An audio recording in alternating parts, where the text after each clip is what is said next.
So let's see. Okay. Oh, okay. We have it. And then I can see it over there too. Okay. And let's test this one here. Let's see. Forward here. Oh, there it is. It's working. It's great. It should be a surprise. I know. I know. Technology is good as long as it works. So you know how to use it. That's the key. Okay. Before we begin, well, let's have a prayer. Dear Heavenly Father, marriage was your idea when you created this world and when you created Adam and Eve. You performed the first wedding and the marriage on this earth, and but sin has ruined uh, marriage and homes and family.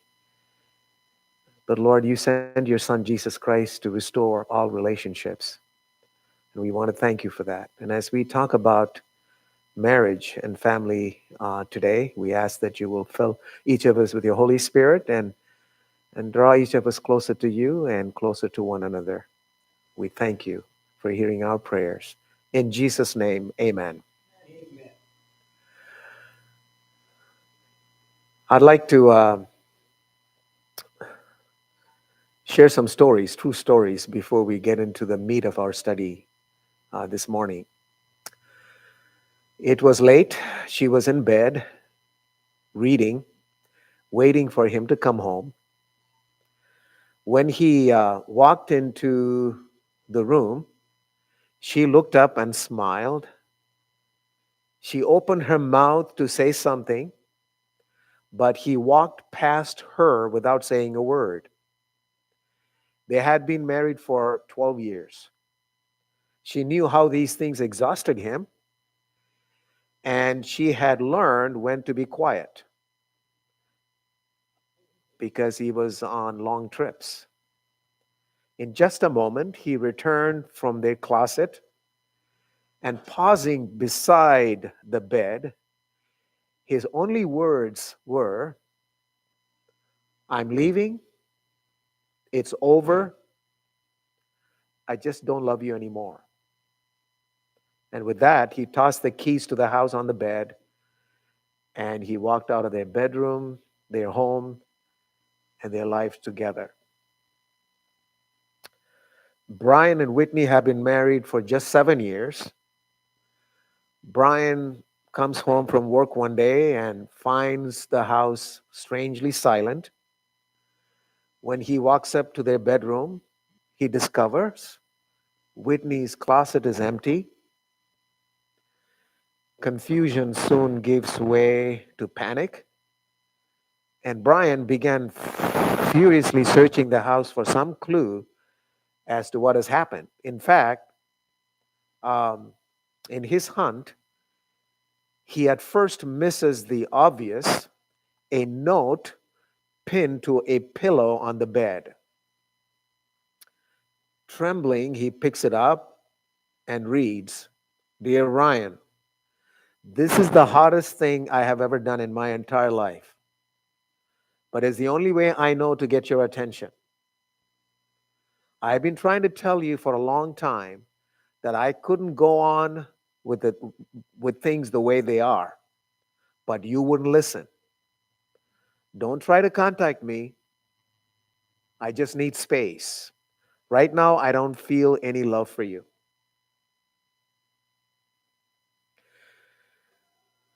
Signed, Whitney.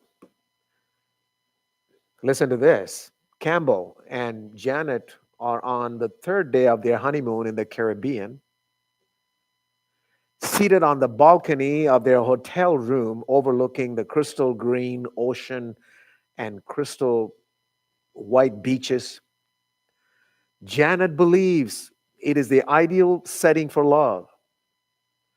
But for Campbell, you know, um, is unusually quiet.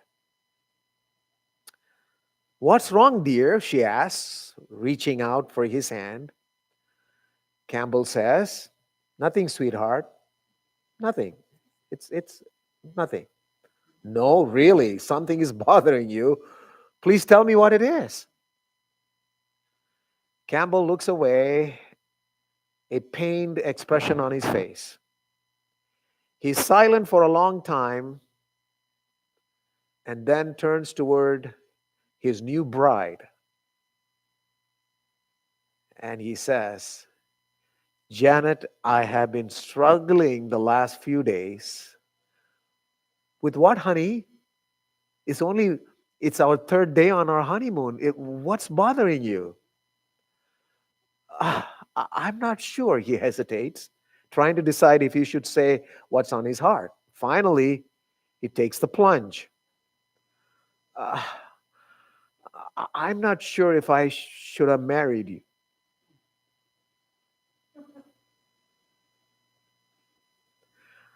I don't know if I love you or not.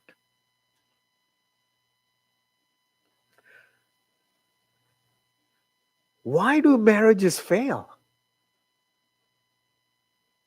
Why? Are there reasons marriages fail?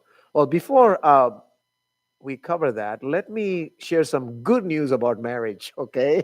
Let me share some good news. A recent marriage poll asked the following three questions to a group of 652, to be exact, 652 married couples. They asked these three questions. Do you think you married the right person? Well, 97% of them said yes, they married the right person. Okay? And here's the second question they asked. Would you marry the same person if you had to do it all over again? Again, 93% responded that they would marry their spouse all over again. Finally, here's a third question. Do you expect um, to be married for life? 97% said that they did. So there's good news about marriage, okay? It's not all that bad that we think. Um, all right, with that in mind, we're going to discover the two reasons why marriages fail. Two reasons why marriages fail. Here's number one. Limited what? Training. Many couples enter marriage with absolutely no knowledge of how to build a meaningful relationship, a lasting relationship. All too often, people marry before acquiring the knowledge and skills necessary to take care of their mates, to meet their emotional, mental, and physical needs. One of the ironies in our society is that a person has to have 4 years of training to receive a plumber's license, but a marriage license requires nothing but two willing bodies, but sometimes a blood test. That's it. As a result, many men and women enter marriage with virtually no knowledge of how to meet the basic emotional and mental needs of their spouse. And this is why I don't marry any couple until I go through 10 to 12 pre marriage counseling sessions with them to get them trained, to give them the tools so that when they get married, they will know how to deal with issues, right? And I must confess, I was certainly among the unmarried, untrained, I should say. when I married my wife 38 years ago. By the way, she couldn't make it. She's not feeling well.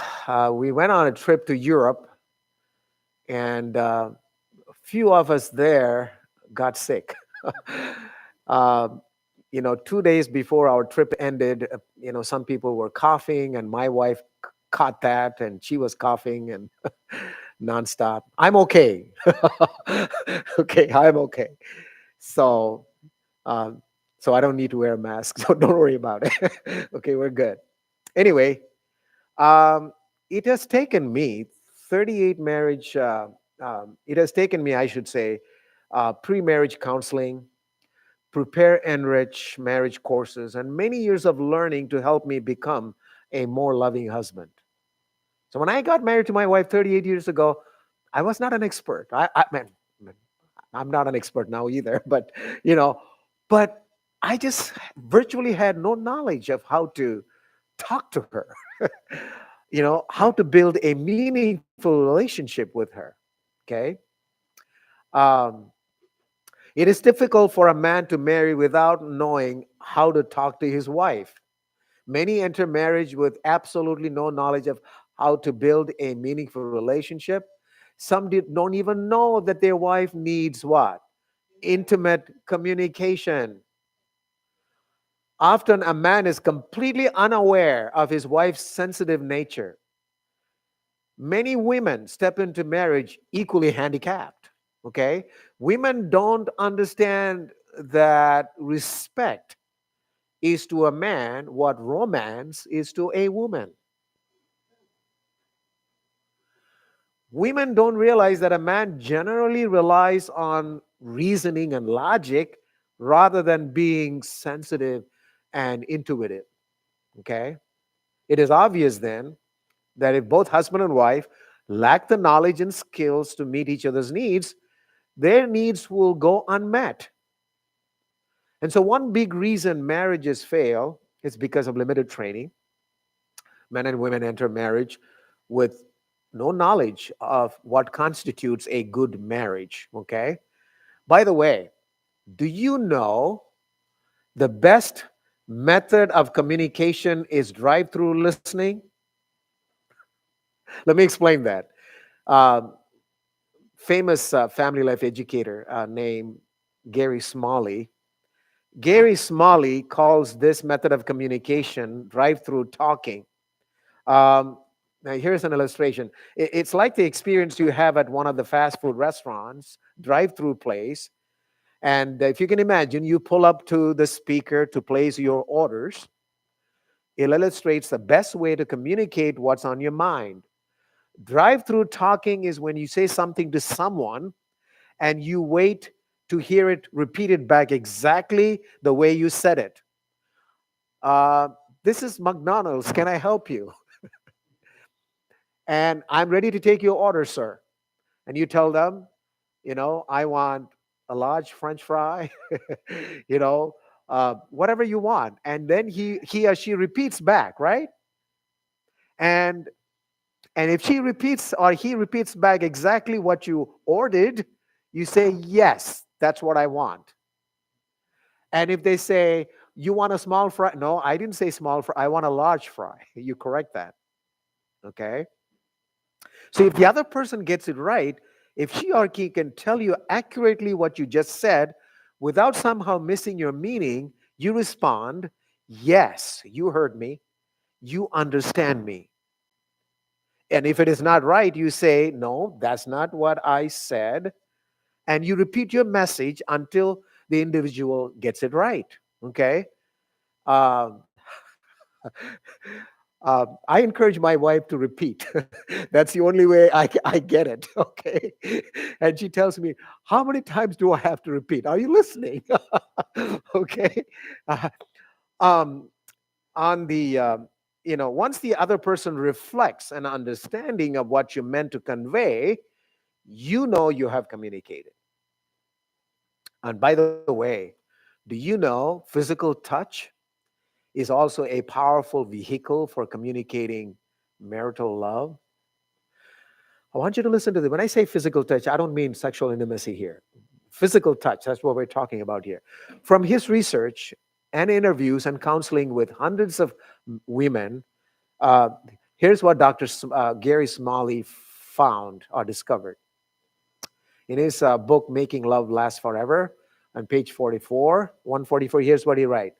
Most women need 8 to 12 meaningful touches a day to keep their energy level high and experience a sense of connectedness with their spouse. A hug, a squeeze of the hand, a pat on the shoulder, or a gentle kiss. Okay? There are approximately 5 million touch receptors in the human body, more than 2 million touch receptors in the hands alone. The right kind of touch releases a pleasing and healing flow of chemicals in the bodies of both the toucher and what? The touched. That's why I believe when we come to church, when they give you a hearty handshake, remember you have 2 million touch receptors in the hands alone. So give them a good handshake and say, "Welcome to our church. Happy Sabbath." Okay? And it is healing for both the toucher and the touched. Okay? And here's another thing that we lack knowledge when we get married, and that is, do you know that sexual fulfillment and marriage satisfaction, they go hand in hand? Um, According to a recent poll of 150 married men, 83% stated that they don't believe that their spouses or their women understand a man's sex drive. Husbands feel alone with their secrets and desires, and they're at a loss about how to communicate this to their wives. Typically, when I meet with a couple for marriage counseling, I ask both the husband and the wife this question: what would you like to see changed in your marriage relationship through our time together in our counseling sessions? Most of the time, the wife is the first to respond. She doesn't have to think too hard about the question because usually she's the one who initiated the counseling session. And her answer often sounds something like this: "Pastor, I hope Jack and I communicate more. I want him to understand my needs. I want to feel closer and more appreciated by him." And she might also include specific requests, such as, "I want him to help with the housework. I want him to get more involved in parenting our children. I want him to take more active role in spiritual leadership. I want him to be a spiritual leader in the home. Having morning worship, having worship, family worship every day with our kids and with our family." And that's what she would tell me. Most of the time, most couples, when they come for counseling, that's what the woman says. But 9 out of 10, the husband's response has something to do with sexual intimacy. And 9 times out of 10, the husband gets some kind of disgusted or dismissive look from his wife. The moment he says about sexual intimacy, her body language is, "You've got to be kidding." And sometimes she gives me one of those looks and she says, "See what I have to deal with?" you know, "How are you going to fix this, Pastor? This man is all about sexual intimacies. That's all he's thinking about. Yes, it may be true that a woman's sexual desire is far more connected to emotions. She needs to feel safe enough in her relationship to have sexual intimacy with her husband. But if sexual involvement is the one thing that's going to make a huge difference in your marriage relationship, the one thing that really makes your husband feel loved, why not make it a priority? I'm not saying, or any counselor would suggest that you have to go out of your way to satisfy your husband. No, no. If that's his number one priority, why not try? Try. And listen to what Dr. Shanti Feldhahn wrote. She wrote in her book, have you ever noticed that your husband seems to treat you differently after sexual intimacy? He's more attentive, more affectionate, and more appreciative. This is not just your imagination. He's biologically wired to bond with you after sexual intimacy. He literally feels emotionally closer to you after sexual fulfillment. Believe it or not. Okay? Uh, Believe it or not, the lack of regular sexual satisfaction is a significant barrier to. Did I miss anything there? Okay. Okay. So yeah, we're on the right track. Okay. It is significant to a barrier to emotional connectedness and intimacy for who? For men. Likewise, sexual fulfillment is perhaps the most powerful force bonding a man emotionally and relationally to his wife. Okay? There's something to think about, when it comes to sexual intimacy. All right. We also lack in the next point the fact that I'm going to share with you, and that is, do you know unresolved anger is the number one enemy of marriage? I read a true story about a couple who had been married for 17 years and they had to go through a painful divorce due to the unresolved anger. The one time the counselor talked with the wife, he discovered um, an extreme bitterness toward her mother because of a series of childhood incidents. For years, without even realizing the implications, she had carried this deep seated anger toward her mom. And when she got married, it transferred. It poisoned her relationship with her husband. She had been so hurt by her mother that she had decided unknowingly that she was never going to let anyone get close enough to hurt her again. No matter what advice the counselor gave her husband, and no matter how hard he tried to love her, his efforts were doomed. She simply wouldn't let him get near her heart. The irony is that after the divorce, the woman went to see a counselor, a therapist who specialized in uncovering unresolved anger. And he helped her overcome the deep bitterness she felt toward her mother. And it took many months, through therapy and counseling, that she was able to release that anger, unresolved anger, bitterness that she buried deep inside her heart. And she learned how to forgive her mom. And through their children, this divorced couple eventually became good friends. But in the meantime, she had remarried. So the damage to the first marriage was permanent. So when I read this story, here's what I asked myself. Why didn't the woman seek counseling earlier? Get all the help she could get before she got married to this man. She simply didn't know how much her anger was influencing her attitude and behavior. Nor did she realize how much distance her anger, unresolved anger, created in her relationship. Okay? So please deal with your anger. Uh, don't bury it thinking that it'll go away. Don't sweep it under the rug. It's not going to go away. When we bury our anger, it's going to be buried alive. Okay? And so we need to deal with it. If we can get some help, counseling help, get help.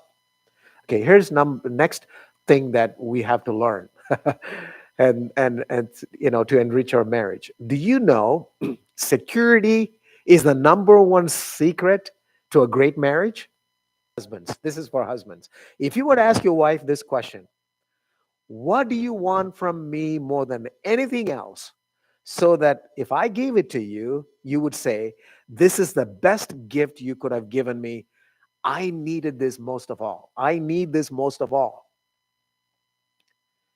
Now, without question, she would answer something like this: honey, I want you to be soft and gentle with me. Create an atmosphere where I can feel safe in this relationship to share my innermost thoughts and feelings. Create an atmosphere of safety in this relationship.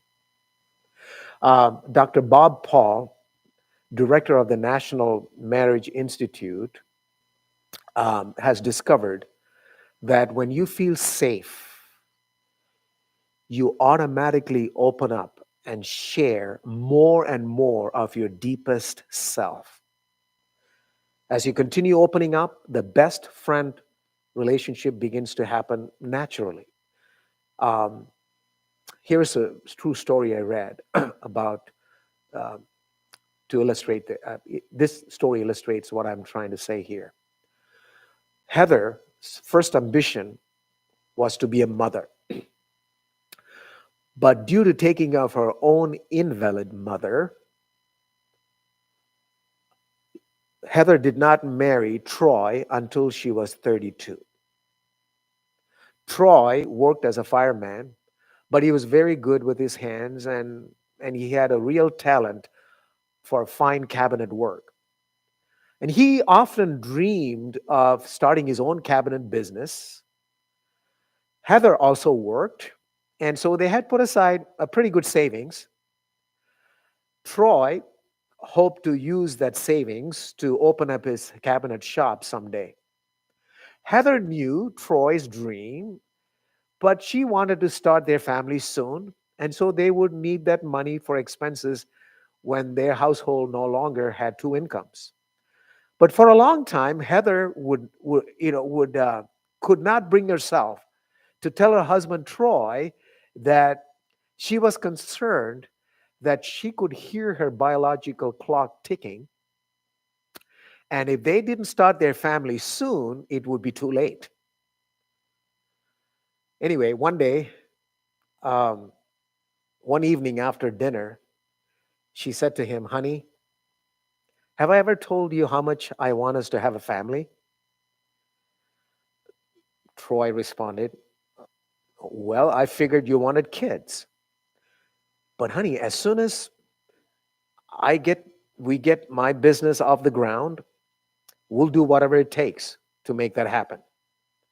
Well, that may be too late, Heather responded. We really need to start our family now, or it may not happen. Now, Troy knew that what she said was true, but he also heard the warmth in her voice as she spoke of having a child. He wanted the cabinet shop, but he also loved his wife very much. So instead of putting her off, he started asking her all kinds of questions about her hopes and her dreams. Questions like, how many children did she want? Did she intend to quit her work after the baby came along? What did having babies cost these days?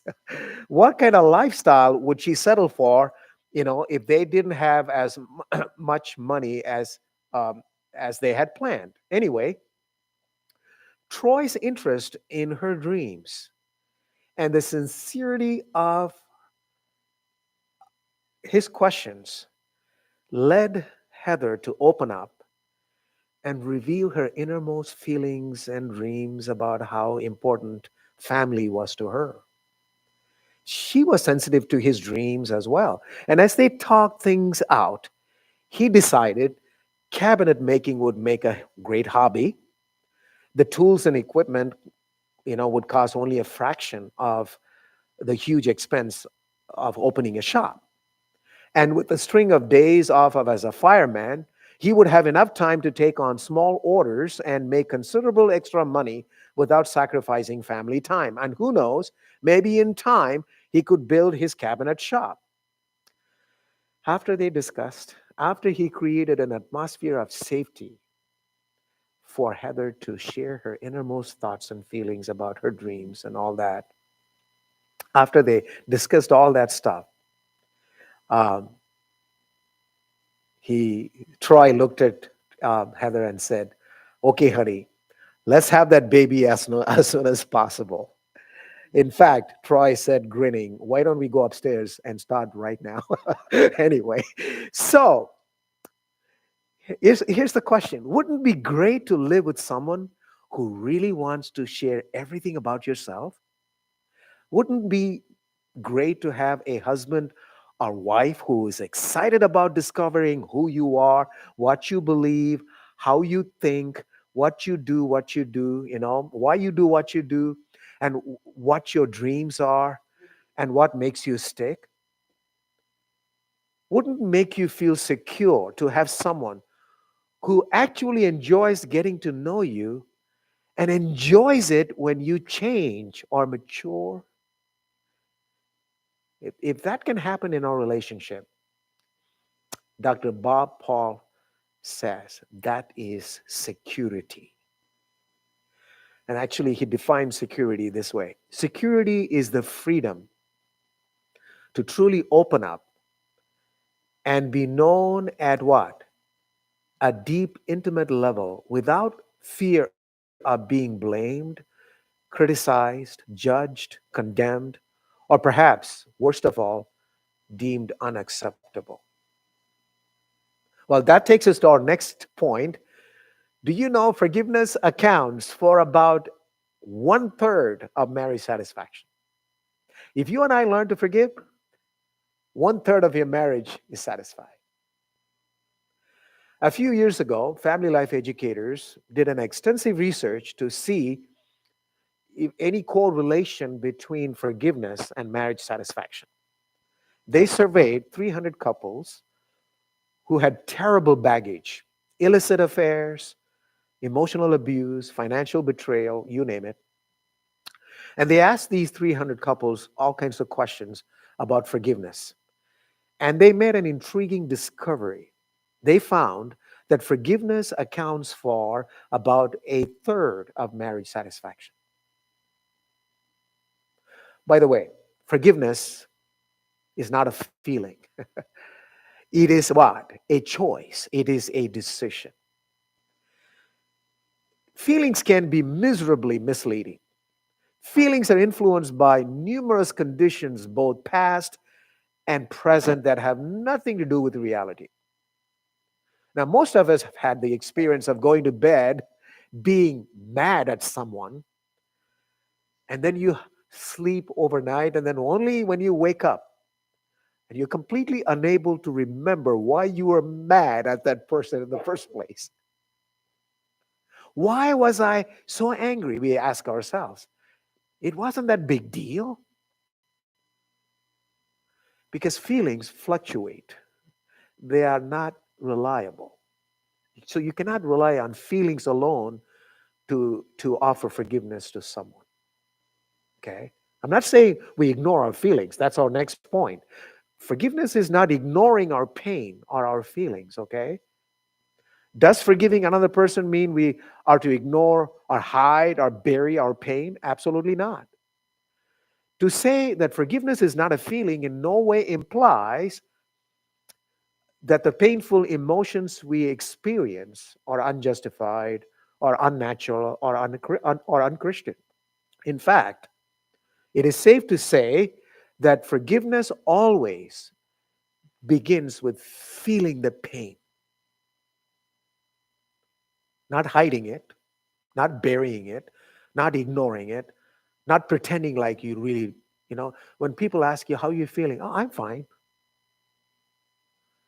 But when you go alone, you know what you're going through, you know, when you're by yourself. In fact, pain is a message to us. Pain is sending a message to us that something is wrong. Pain gets our attention. Pain is what causes people to think, it hurts me too much. There's no way I could forgive her. I feel so much anger. I could never forgive him. In my head, I want to forgive, but in my heart, there's too much rage. Now, thoughts like this are all too common, sincere thoughts from those who have been wounded and hurt. But pain should never stand in the way of forgiveness. So, forgiveness is the only remedy for unresolved anger, resentment, revenge, and all the emotions that batter us after we have been betrayed or offended or wounded. Okay? Two reasons marriages fail. Number one, what? Limited training. Men and women enter marriage with absolutely no knowledge of how to build a meaningful relationship. By the way, the things that I shared with you thus far is what I share with couples, young couples who come for pre-marriage counseling. I train them, I coach them, I tell them these are the things you guys need to talk about and be prepared to face when you get married. Okay? Because marriage is a battle. Marriage is wonderful, okay, but it's a battle. So you have to have the right tools to fight that battle. And if you don't have the tools, that's why people walk away. I don't know how to resolve this. I don't know how to fight this. So we might as well end it, you know? All right. Here's my second point, and we're going to spend the rest of our time here, okay? Two reasons why marriages fail. Number one, limited training. Number two, men and women lack understanding about the general differences between what? Between who? Men and women. You know, most marriage difficulties center around one fact: men and women are totally different. Do you agree? The differences, emotional, mental, and physical, are so extreme that without a concentrated effort to understand them, it is nearly impossible to have a happy marriage. The fact is that before marriage, opposites attract. But after marriage, opposites irritate. True. It is true. The differences between the male and female remain a challenge when differences are misunderstood or unappreciated. Both men and women must accept this fact that men and women are different, and those differences will never change.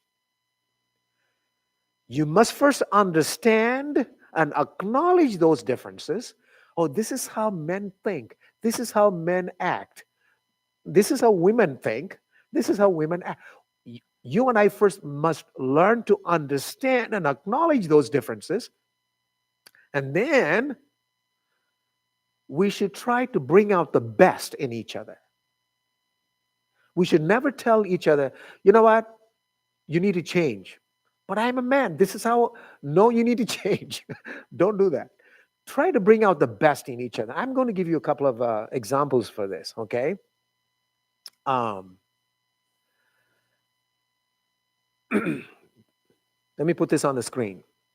The most crucial difference between men and women is the way they think. Believe it or not, God created our brains to think differently.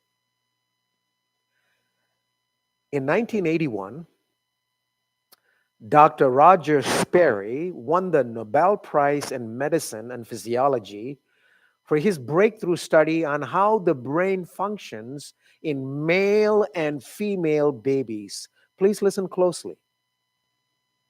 Dr. Sperry discovered that between the 16th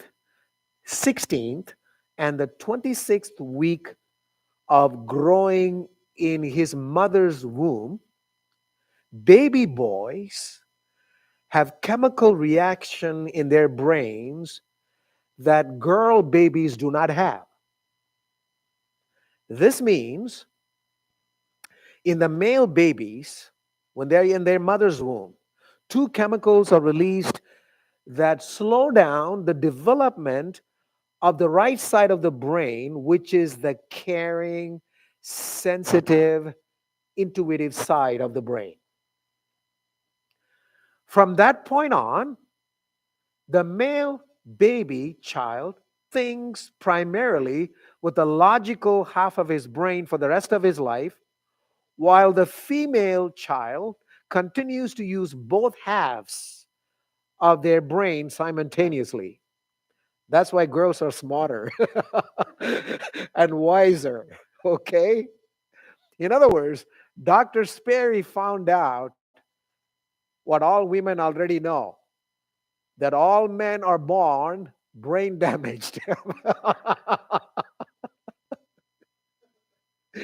By the way, I'm just joking. It's not brain damage. It's the way God wired our brains. It's the way God, created our brains. Generally speaking, men are logical, left brain, okay? Reasoning, logic. Women are generally speaking, okay? Are what?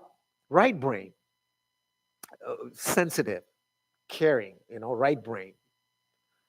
The right brain and left brain feature affects every phase of your married life. And you have to pay attention to that. Okay, this is how my husband think and reasons. For him, it's all has to have logic and reason. And this is how my wife thinks. For her, it's just caring, loving, sensitive. Okay? Oh, you know this. Men are single task oriented. You probably learned that or heard that a number of times. Women are what? Multitask oriented. Men can handle one single task at a time. And we do a pretty good job at that.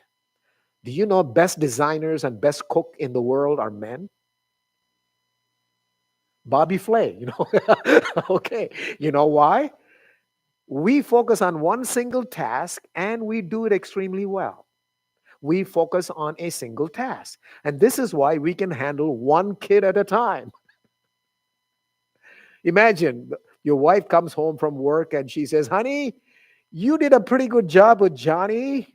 Where are the rest of the kids?" And the husband looks, "Do we have more than one kid?" That's terrible. You know, women are multitask oriented. And you will agree with me. My wife, Joan, she can iron, do laundry, watch TV, cook, and listen to my conversation all at the same time. Do you know women are better drivers? And they observe more of what is happening around them. Insurance industry statistics reveals this out. Women are much more observant, and it is part of their ability to multitask. It is the way God created women. Okay? So thank God. That's why we don't have too many accidents. It's all men having accidents, crashing. We men do crazy things. Um, Men are selective listeners. By and large, generally speaking, men are selective listeners. I borrowed this following example. I don't know if you ever attended Mark Gunker seminar. Okay. Um, Mark Gunker is originally from Green Bay, but he's a great comedian, family life, marriage seminar presenter. I learned this from his seminar, and I'm going to share this with you uh, to illustrate how men are selective listeners. Here we go. He wrote a book called Laugh Your Way into a Better Marriage. Literally, laugh your way into a better marriage. Okay. Um, and so, for example, the wife says to her husband, "Honey, go to the store, lay down the mulch, wash and wax the car, get the kids at school, rent some videos, and finish the rest of the dishes." The husband hears those things and he runs that through his selective filter. Now, remember, men are single task oriented. And after he runs through whatever she said, and here's all he heard. Okay, this is all he heard. "Honey, go, lay down, get some what? Rest." So, ladies, if you want your man If you want him to do what you want him to do, ask him more than once.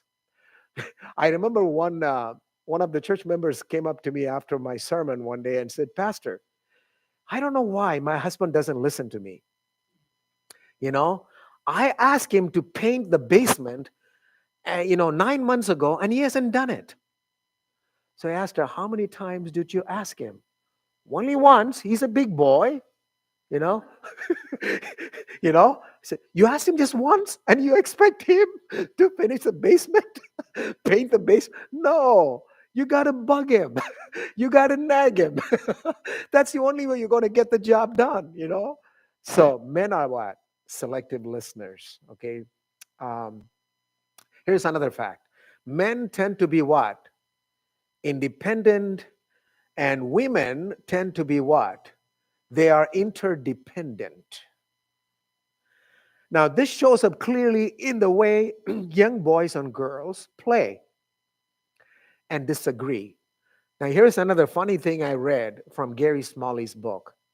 Have you ever wondered why it takes millions of sperm and only one egg to make a baby? Here is the answer.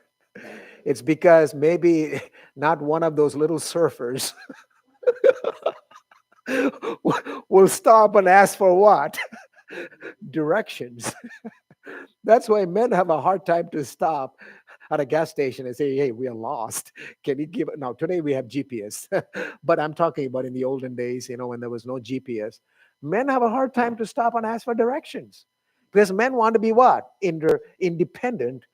And women want to be interdependent. In contrast, girls tend to form small groups or pair off to play games where they share things face to face. Okay? In other words, the girls go for community. They are interconnected. I mean, they are interdependent. Okay? Have you noticed when we're sitting at a restaurant and men usually, if they need to use the bathroom, they don't ask anything. They just get up and go. But women, they usually, hey, would you like, if they have friends sitting at the table, they all go together to use the restroom. And when they stand in the line, the restroom, they're talking to each other. Oh, I love your shoes. Where did you get them? Oh, I love your dress. They're talking. They are community, okay? They like to go for community. They like to talk. They like to have that interdependency. Here's the next one. Men connect by doing things. Women connect by what? Talking. Let me give you a little example here, a case study, okay? So the woman says over dinner, after a rough day at work, she says, I hate my job, honey. Her husband responds, he loves her. Why don't you quit then? No, she says, it's just that there's so much work to do and not enough people. Well then, tell your boss to hire some help for you. Oh, why can't you ever just listen to me? She asked, getting frustrated. And notice his response. And he genuinely confused because he loves her. Okay, he gives all these solutions. Remember, he's logical, reasoning guy. And so he gives all these solutions. And he genuinely confused. He says, I'm listening to you. If you didn't want my advice, why did you bring up the subject in the first place? But what does she want from him? She just wants him to what? Listen, that's all. She's not expecting him to solve the problem. Okay? She just wants him to listen. So what's going on there that neither of them may understand? By expressing her feelings about her job, the woman is really saying to her husband, I want to connect with you. I want to get into community with you. And I do that through conversation. I'm not trying to get anything solved. And when the man fails to respond in keeping up with her need to connect, she concludes he's not really listening to her. But from the man's perspective, however, He wants to do something with her. He wants to, he loves her. He wants to solve, he wants to fix things with her. In this case, that means offering a logical solution to her problem. He loves her. And that's how men are. That's how they think. They want to fix things, they want to resolve. That's why they offer these solutions. In other words, both husbands and wife need to understand their differences and, you know, and try to bring out the best in each other.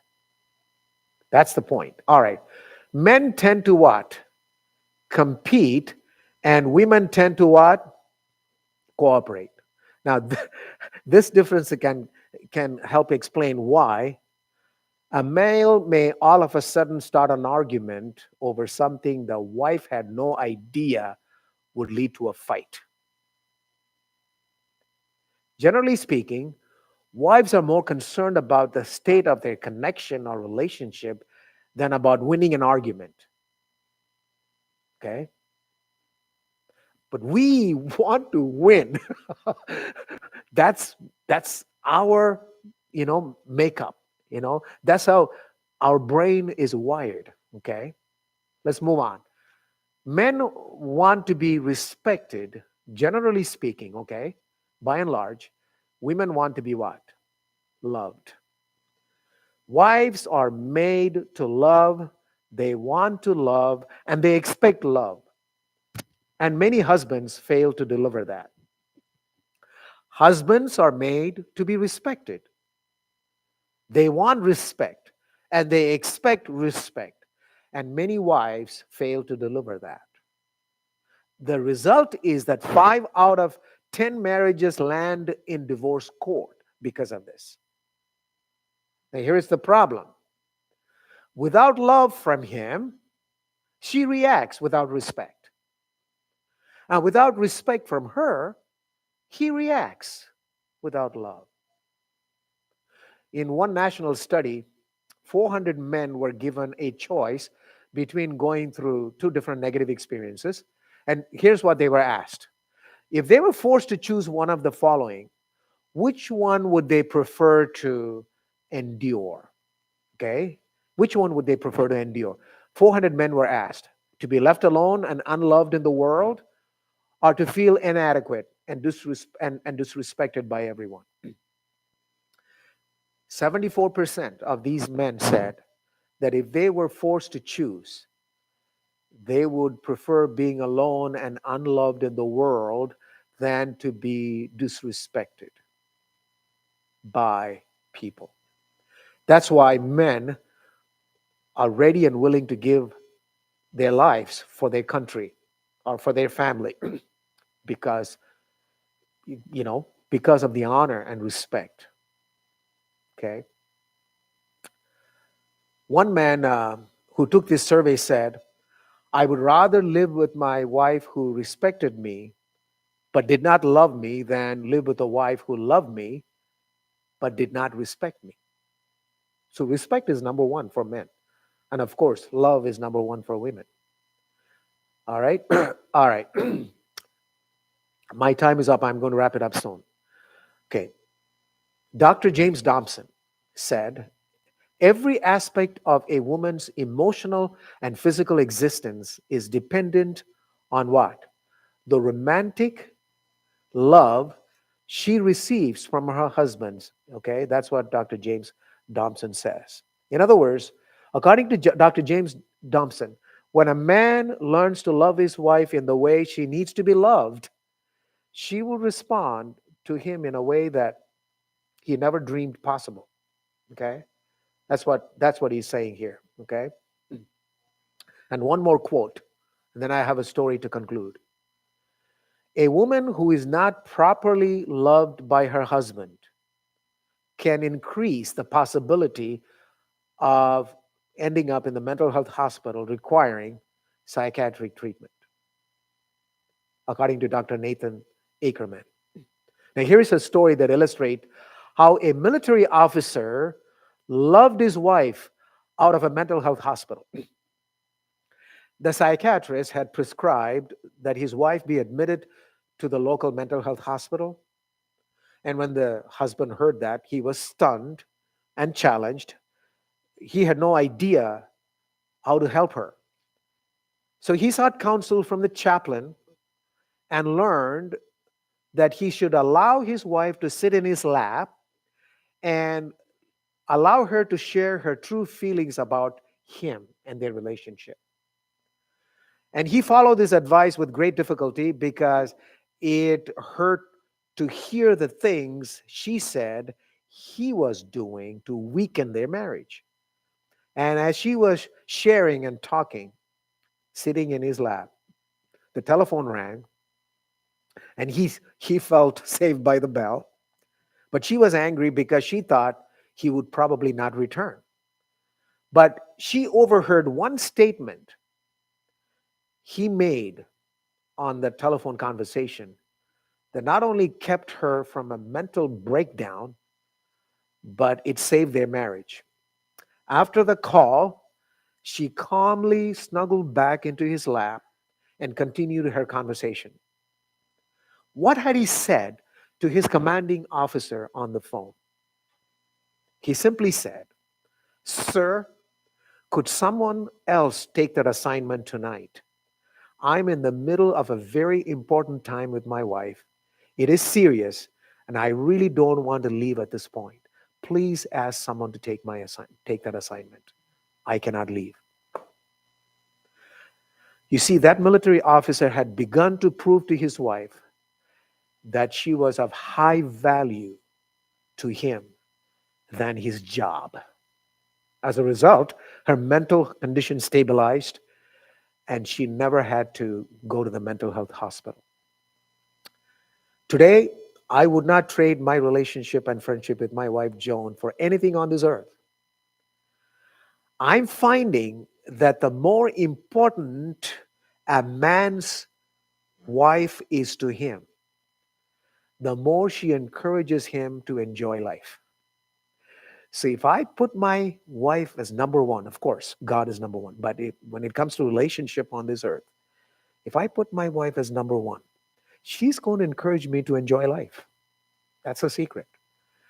Well, that's our presentation for this morning. And may God help us as we contemplate on these principles, these things that we have learned this morning to enrich our relationship and our marriage. All right?